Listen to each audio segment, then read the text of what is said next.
Fala pessoal, professor Pio aqui e hoje nós vamos falar um pouquinho sobre a prova OBMEP, Olimpíada Brasileira de Matemática das Escolas Públicas. Tem vários benefícios para quem é medalhista dessa prova. Um deles é bolsa para estudar em alguns colégios particulares e também algumas faculdades, Unicamp, se eu não me engano Unesp, também estão abrindo vaga para medalhista. Então, se você conseguir uma boa pontuação, se você conseguir um bom destaque na Olimpíada Brasileira, você pode conseguir uma vaguinha aí. Então vamos lá. Esse vídeo aqui é o primeiro, se eu não me engano, de 5 ou 6 vídeos. Vamos resolver primeiro oitavo e nono ano, e assim que a gente finalizar, a gente começa a trabalhar com o ensino médio. Beleza? Vamos lá então.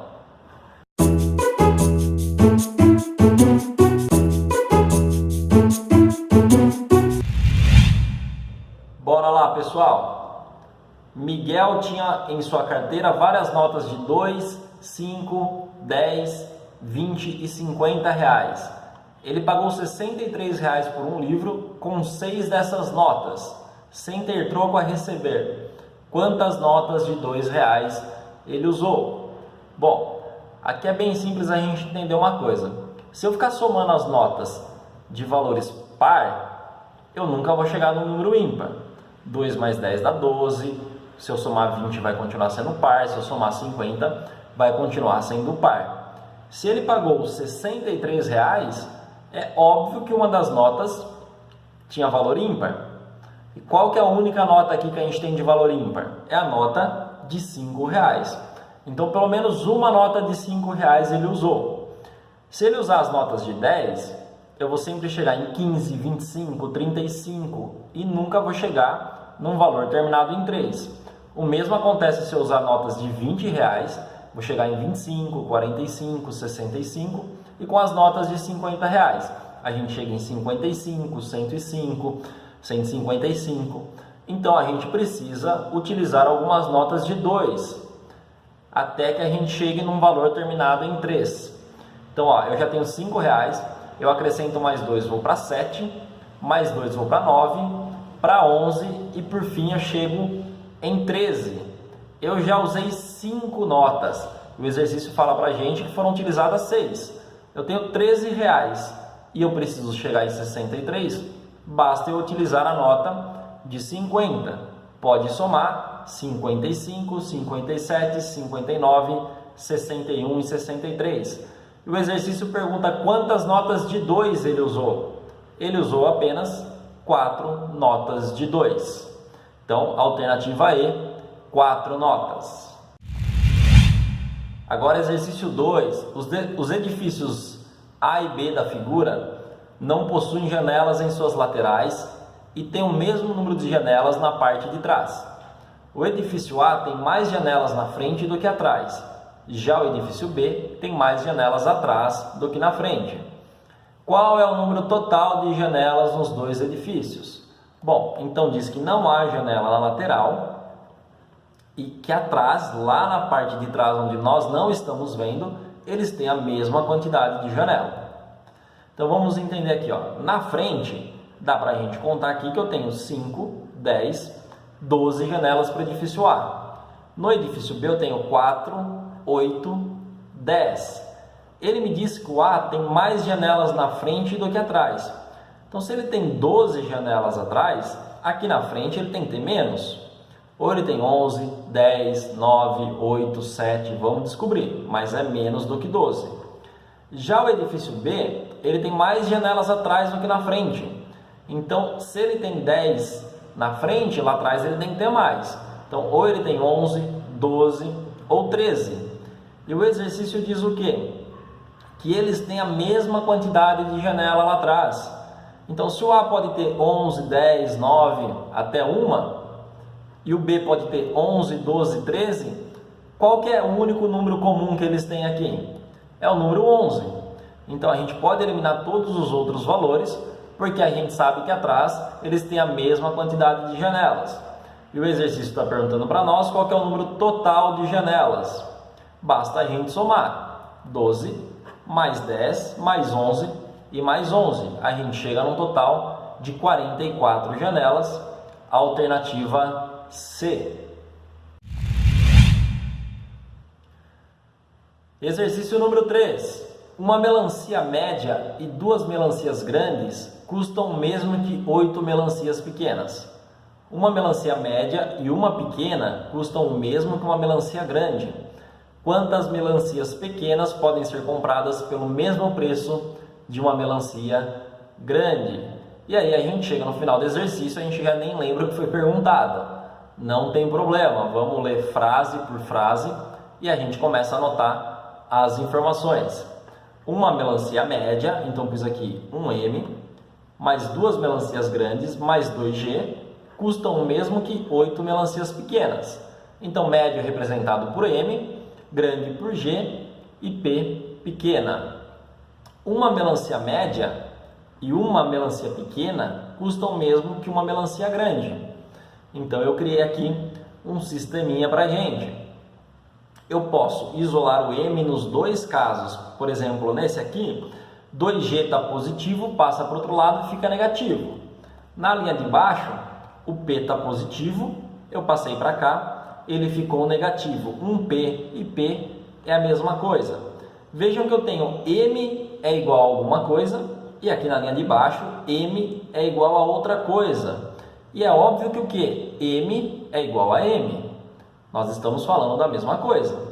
Então, se M é igual a M, eu vou igualar essas duas coisas, essas duas linhas. Eu vou escrever que 8P menos 2G é igual a G menos P. E aí eu tenho aqui 8P mais P, eu deixei o que tem P de um lado e o que tem G do outro. 8P mais P é igual a G mais 2G. 9P é igual a 3G. Como ele quer saber o preço de uma melancia grande, eu vou isolar a letra G. Se ele quisesse saber o preço de uma pequena, eu isolaria a letra P. Então eu fiquei, esse 3 que está multiplicando passa dividindo, logo eu tenho que 9 dividido por 3 dá 3. Uma melancia grande, eu consigo comprar 3 melancias pequenas. Então não importa que a gente fique com duas incógnitas nesse exercício, porque a pergunta também tem duas incógnitas. Quantas melancias pequenas podem ser compradas pelo mesmo preço de uma grande? Então podem ser compradas 3 melancias pequenas. Alternativa A. Vamos lá, exercício 4. Rapidinho, só esse e até o 5 e a gente encerra a primeira parte desse vídeo. Marcos comprou 21 litros de tinta. Ele usou água para diluir essa tinta até que a quantidade de água acrescentada fosse 30% do total da mistura. Quantos litros de água ele usou? Então a gente vê aqui, de início ele tinha 21 litros e ele acrescentou água, que eu não sei quanto, por isso eu representei pela letra X. Então a tinta que ele tinha mais a água equivale ao meu 100%, é o todo que eu tenho. E depois ele disse que após acrescentar essa água, esse valor X, eu fiquei com 30% total da mistura. Então, a água equivale a 30%.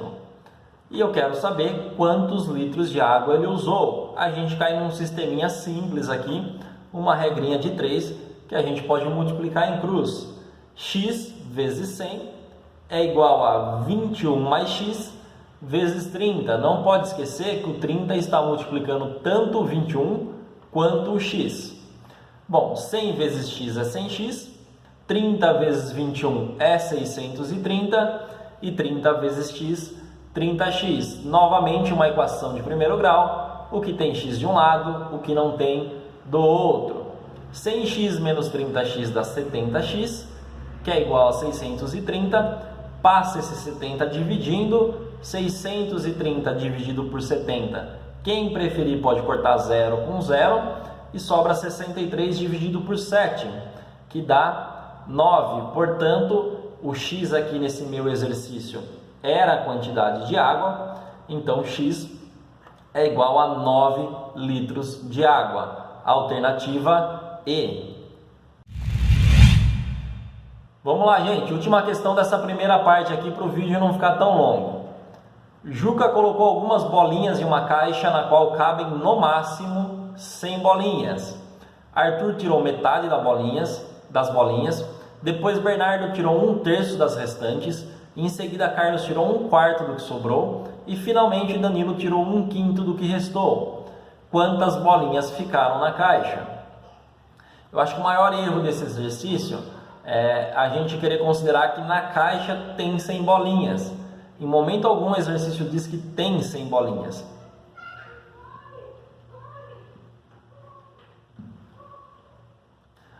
Vamos lá? O que ele nos diz é o seguinte, que cabem no máximo 100 bolinhas.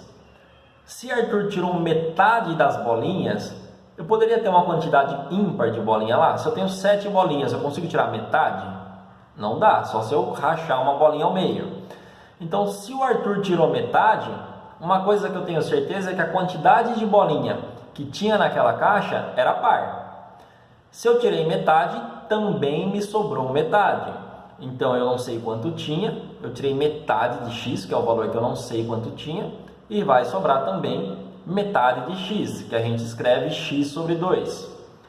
Depois veio Bernardo e tirou 1/3 das restantes.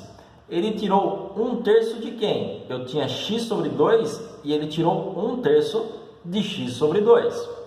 Se eu resolver isso, primeiro a multiplicação aqui em cima, como que eu faço fração vezes fração? 1 vezes x dá x e 3 vezes 2 dá 6. Então, x sobre 2 menos x sobre 6. O MMC entre 6 e 2 é 6. Divide pelo de baixo, multiplica pelo de cima. 6 dividido por 2 dá 3, vezes x, 3x. E 6 dividido por 6 dá 1, vezes menos 1x, menos x. 3x menos x é igual a 2x sobre 6. Eu posso simplificar os dois porque estão na tabuada do 2. Então, 2 dividido por 2 dá 1, ou x, né? 1 vezes x dá x. E 6 dividido por 2 dá 3. Então, eu cheguei que ficou com x sobre 3 do que tinha lá. E depois, Carlos tirou 1/4 do que restou. Restou x sobre 3. Então, ele foi lá e retirou 1/4 de x sobre 3. Novamente, mesmo processo aqui de cima. Aplico a distributiva, x sobre 12. Tiro o MMC, que dá 12. Divide pelo de baixo, multiplica pelo de cima. E a gente chega nesse valor. 4x menos x dá 3x. Copio o 12. Os dois estão na tabuada do 3. 3 dividido por 3 dá 1. E 12 dividido por 3 dá 4. Neste momento sobrou x sobre 4. E o que acontece? Finalmente Danilo tirou 1/5 do que restou. Mesmo procedimento anterior. A gente multiplica em cima, multiplica embaixo, faz o MMC, divide pelo de baixo, multiplica pelo de cima. A gente chega em 4x sobre 20, simplificando por 4, x sobre 5. Bom, que conclusão que a gente pode chegar aqui? Primeiro, a gente já sabe que x é par. E ele tem como fator comum quais números? 3, 4 e 5. E eu estou falando de no máximo 100 bolinhas. Quais fatores comuns eu posso encontrar entre 3, 4 e 5? Basta a gente multiplicar. 3 vezes 4 dá 12. 12 vezes 5 dá 60. Então eu posso afirmar que no início existia 60 bolinhas dentro dessa caixa. Bom, o último aqui ficou com 1/5 do que restou. 1/5 de 60 equivale a 12. Alternativa D, 12 bolinhas.